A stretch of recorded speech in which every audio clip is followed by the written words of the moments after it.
How it going, folks? Back with another video. Welcome to the channel, Reverie in the Philippines.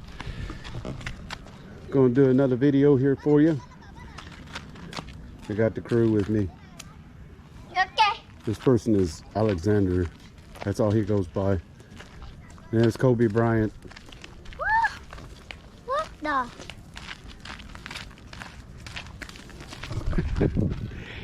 Anyway, gonna make a video on why most men are leaving the United States. Mainly the United States. We're gonna keep it on the United States because that's where I'm from right now. Anyway, why most men are leaving the United States, going abroad. We're walking out here on the main country road here. We got some followers, I believe. Anyway, we're headed down this little old road right here. It goes out onto the main highway. One of the main reasons why most men leave the United States is to find a better life.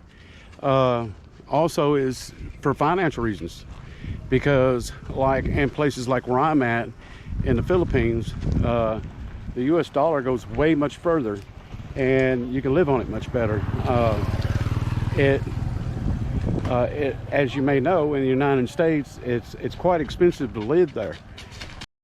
I was talking to a young gentleman yesterday, just yesterday, in my previous video, at the Solar White Beach. I met a young gentleman there, and he was telling me that he has an aunt and uncle that live in New York, like for instance, and they lived there for a little bit more than 20-something years, and they're already ready to move back to the Philippines because it's way too expensive to live there. And he was explaining to me that they looked at other places and there's not that much of a difference as far as price, because the cost of living is still high. And he was saying something like they were paying, just for like a one-bedroom apartment, they were paying somewhere nearly $3,000 a month. That's not including utilities, their grocery bill and all that. On $3,000 a month here in the Philippines, you can live quite comfortable, more than comfortable. And we have the ice cream man coming. So, and even ice cream here is cheap. I mean, but anyway, he was explaining that it costs, like he was telling me, it was $3,000 a month just for rent, more than $3,000. That's equivalent to here, just to give you kind of a range, that's like more than 15,000 pesos. You can live off that real easy here in the Philippines.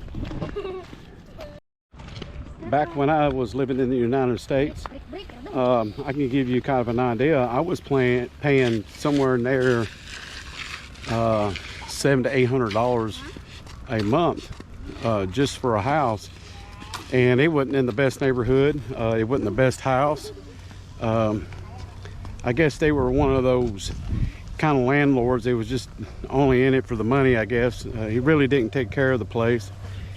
We had to pretty much threaten them that we were going to move out. They didn't fix the windows in the house. He eventually fixed that, but he got some shade tree construction workers come in there, and they did nothing right about putting in the windows at all. But you take that $700-800 a month. Our utilities was running somewhere close to $200. Our electric was running about $200 a month. Our water was running about around $150. So we're talking already, we're not even getting into the grocery bill, and we're already talking about close to over $1,000 right there off the bat. Now our grocery bill, it was running somewhere close to, there were about two other kids, my ex-wife's two kids living there, and they were one of those type of kids. Every time you went to the kitchen, they were in the kitchen. They were just eating up all the food. And so I mean, you can spend nearly $250 to $300 a week just in groceries alone. So that's another $1,200. So we're, you know, with the utilities and the grocery bill and the rent and all that, we're talking somewhere close to upwards to $3,000 on the low end, $3,000 a month. And if my math is right, that comes to about around 100. There might be some swing there, about around 150,000 pesos a month. 150,000 pesos is, I think they even consider, if you make somewhere around 150 to 200,000 pesos a month here in the Philippines, they look at it as you being rich. So you can kind of use that as an example. And we haven't even got into the expense of the automobile. I mean, I guess if you had a car that was paid off or something like that, that could be a big help. But you still have that auto insurance. Now, if you get, like you stayed at, like where I stayed at, insurance, like in the state of Florida, is pretty dang high because just because of Florida. And I was paying somewhere around the neighborhood of $150 a month. So add that to the bill too, you know. So that's like 7,000, more than 7,000 pesos here in the Philippines alone. Even 7,500 pesos, that can buy you a month's worth of groceries here in the Philippines. It's pretty good grade. Where'd you go? Where did you go? That doesn't tell me anything. So anyway, by the way, it's a clear day. The sun is out. People are out on their bikes. And it's like 197 degrees outside as usual. Not technically, but it feels like 197. Anyway, that's some of the reasons why some men are retiring early, or they're taking their money and they're coming to places like the Philippines because they know their dollar is going to go further.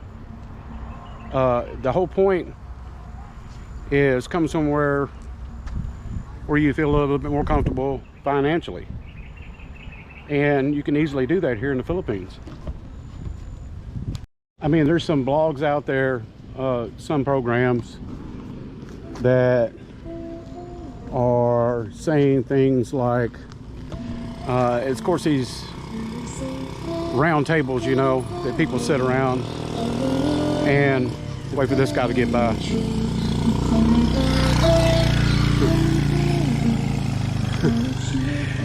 And they claim that most of these men, or they're blaming all men, are leaving the places like the United States to go find a younger woman in the Philippines. And most of the time that's going to be the case, but that's not the reason why men leave.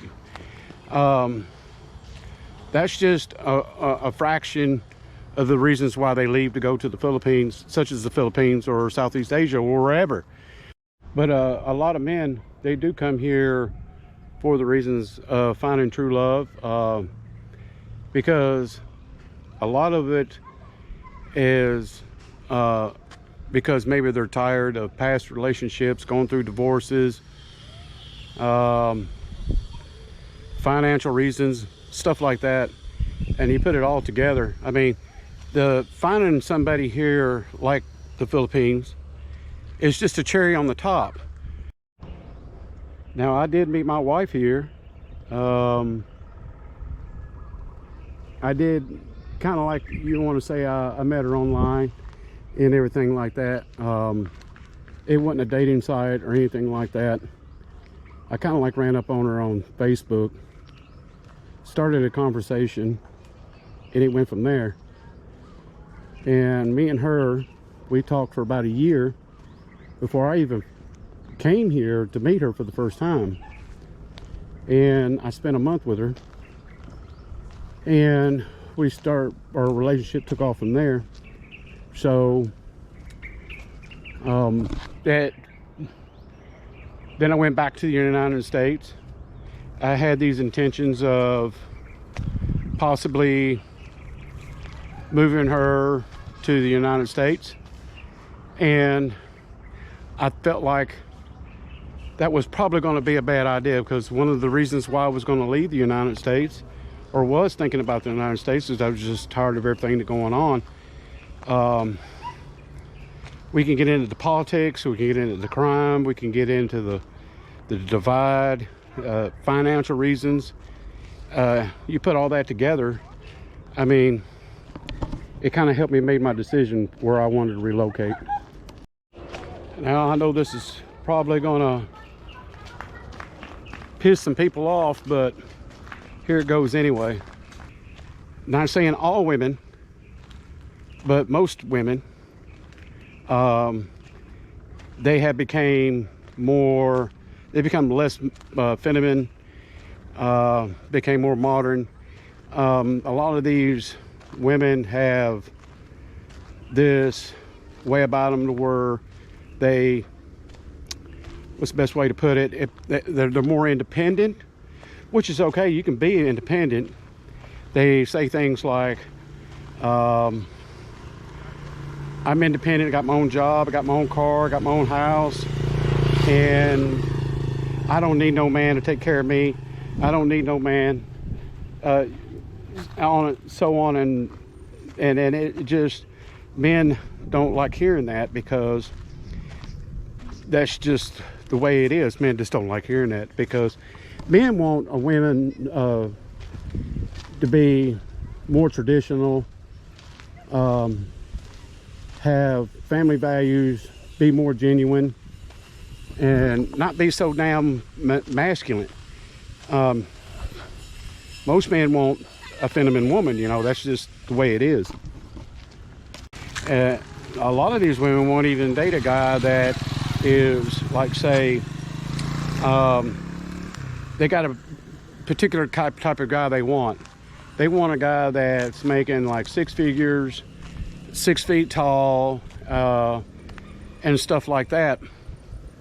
That makes up a very small percentage. I mean, especially when you get it down, break it down to, I forgot what the number is, but there's only, I think it's like 30 or 40% of the men in the United States even make 3 figures. And all the women, they wonder, where is all the good guys at? Well, they talk out of, now, like I said, we're not talking about all women here. On one side of their mouth, they're talking about they want a really good guy that would treat them good and all that kind of stuff and everything like that. And on the other side of their mouth is that they claim they can't find no good guy. But then they're talking stuff that, like, they don't need a man. If and you say good riddance to these guys or these men that are leaving the country to go find a relationship or find more financial freedom, and then if they say go, they say to hell with them, and that's what pretty much their expression is. They say they don't need them. You got to write these things down on paper, and you got to weigh out your options. And I did that. I had looked at many reasons to why I should stay in the United States, and I really couldn't find any other than I was already comfortable there because I was born there. I mean, I miss the United States, yes, but I don't miss it bad enough to go back. Now, getting back on the cherry on the top, when a man does find a relationship abroad, they're mainly men today. They're still stuck to more traditional values. Find a woman who's genuine, who is feminine, it wants to raise a family and stuff like that. But today's women, most of them, like back home in the United States, that's just a real small percentage that you're going to find that. And a lot of men have been finding out that they can find these relationships just by going overseas. It's not real hard to find somebody here. In fact, most women, they want to stay here in their own country because they don't want to leave their friends.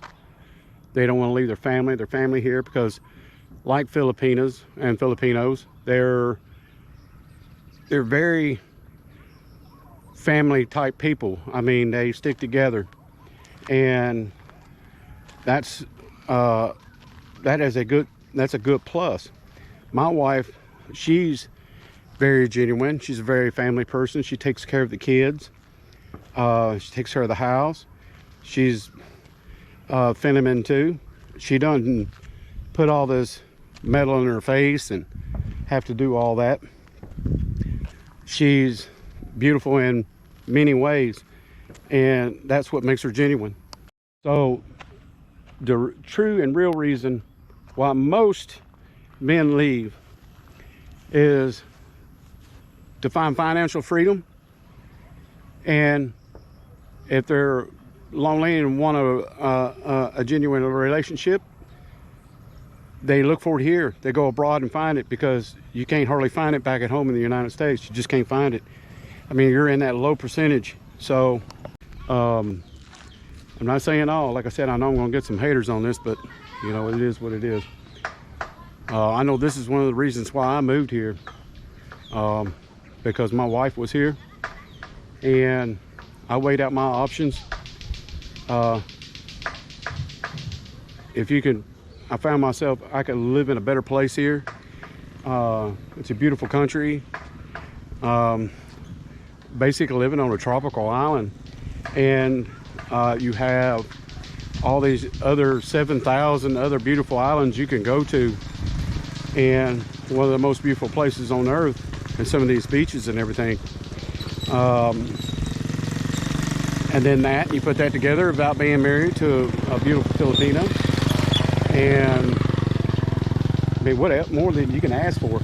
And then of course other stuff too. We're not going to get into my finances, but just because I got a few stalkers of my own, it's none of their business how much money I have. But I bet they wish they knew. But anyway, so with that, if you like this video, don't forget to smash the like button. And for that, don't let your hearts be troubled, as always, and we'll see you on the next video.